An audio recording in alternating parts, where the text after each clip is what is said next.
Hello and welcome to today's video. Today I wanted to take some time and cover not only what is my favorite general build in the game, but also my favorite hunter slash revenant build in the game. I have about 120,000 kills on Revenant, and this is my by far favorite way to run it. I'm going to say this, and I don't think I can stress this enough.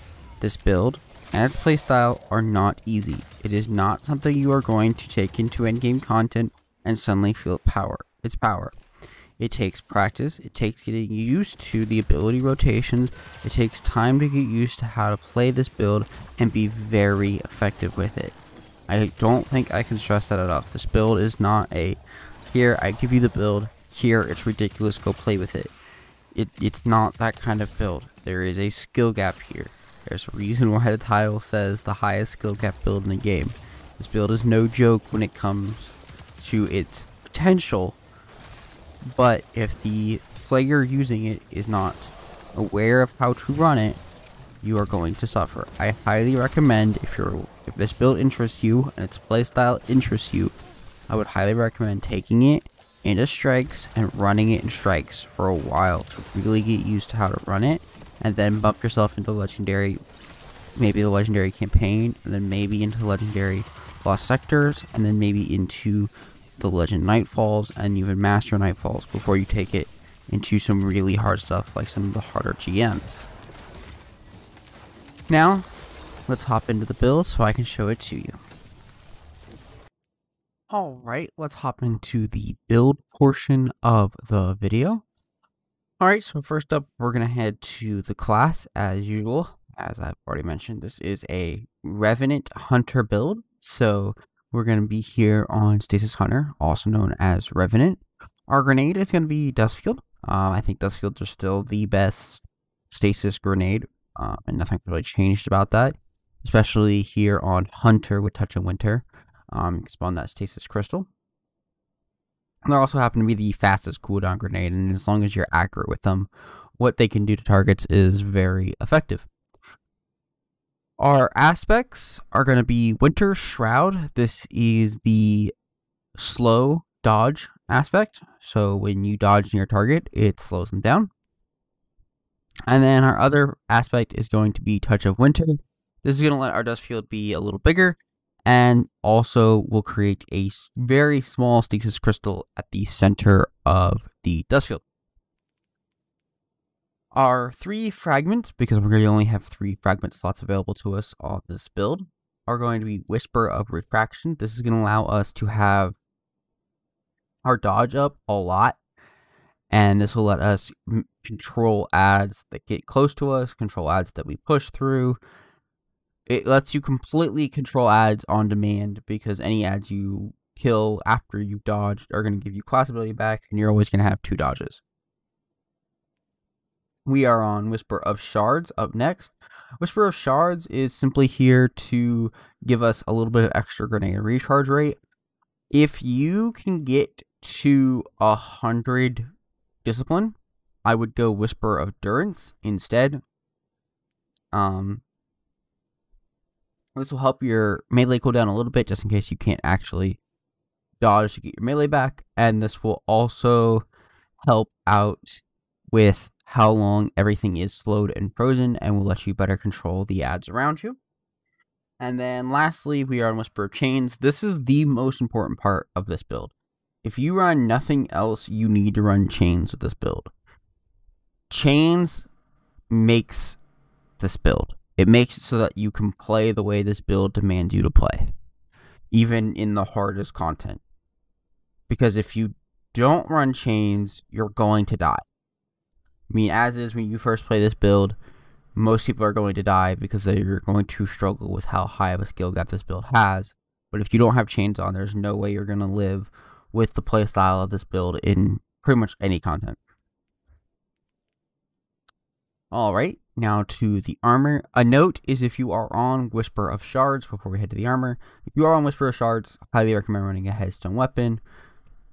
Headstone's just too good with what it can do with Whisper of Shards, so if you're on Whisper of Shards, I would highly recommend running a headstone weapon. Alright, first up is the helmet.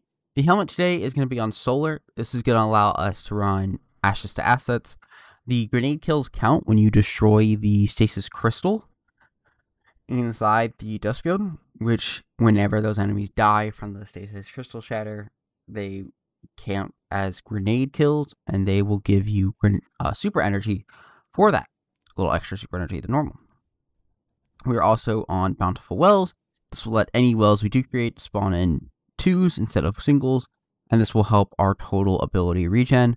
Also on a Harmonic Siphon, if you are on a stasis weapon, I would highly recommend running a Harmonic Siphon. Orbs of Power are just great. On to the gloves. The gloves, we have one grenade kickstart and then elemental armaments, and then the champion mod of your choice. I do highly recommend you learn how to play this build in non-champion content first, but once you become comfortable with this build and confident with this build, you can take it into the hardest of GMs, and if you can execute this build and its playstyle, you can be very helpful to your team and to the clear of a GM. On one grenade kickstart, as I stated, it's just because we don't have the space for it, because you always have to account for champion mods in in-game content. And then also on elemental armaments, because you should be on a stasis weapon with this build, and it just helps you create a couple extra stasis crystals. If you're not on a stasis weapon for some reason and you're running this build, I would highly recommend swapping this for either a second melee well maker, which means you may have to move some mods around for stat purposes, or to a second elemental ordnance. This way you can create more elemental wells and help get your abilities back a little faster. On to the chest piece. Chest piece is the exotic 6 Coyote. For those of you who don't know, 6 Coyote gives you 2 dodges. The main thing to note here with 6 Coyote is it is on arc. Your chest piece is probably the most non-relevant piece to most builds. And on Hunter, one of the most important mods is Powerful Friends. This is because of the plus 20 mobility you get for slotting in an extra damage resistance, for slotting in an extra arc mod, and in this case, we have Arc Resist as a mod to enable the plus 20 mobility. I highly recommend you build around the use of Powerful Friends, because otherwise you're going to have to sacrifice your recovery, and I would not do that, and the Hunter mobility is a must-have on this build. It makes it feel 1,000 times better. Next, we go to the boots. The boots are on Solar. The main reason for them being on Solar here is just for simply recuperation. If you like a different mod, if you prefer Better Already, or you want the stasis ones that give you ability energy, Cheer Those charged ability when you pick up an overpower, go there as well. All those are fine. I would, however, put Elemental Ordnance here on the boots, because if you are on Masterwork boots, and you have a couple free points, you're going to end up with enough space here with just the 4 points spent to run scabs, and scabs are always great when you can fit them into your build. Lastly, we go to the class item. The class item is on stasis. The main purpose for this is the double utility kickstart. Note, if there is a champion mod where either stasis melees or stasis grenades can cause some sort of stun, I would highly recommend you run it. It will push this class higher up in the relevancy tab for most people. Obviously, this season we don't have any stuns on stasis. Our stuns are void, grenades, and solar melees, so no stuns there. But if there's no stuns, then run W Utility Kickstart. Utility Kickstart will help keep your dodge up at all times. And then lastly, on a melee wellmaker, so that way when you do get all those shuriken kills that you will be getting, you get elemental wells for it, specifically stasis elemental wells, because they are matching your subclass. That is going to be it for the build, and now we're going to head to the end of the video, and that'll be it. Alright, that's going to be it for the video today. I just wanted to run over this build with y'all. It is my, by far favorite way to run Revenant. And I know I've not covered a lot of hunter builds here, though there are a good amount to cover. So I wanted to run everybody through my by far favorite way to run Revenant since it's come out. I hope that this build is educational to you. I do hope that everybody does take it out for a try.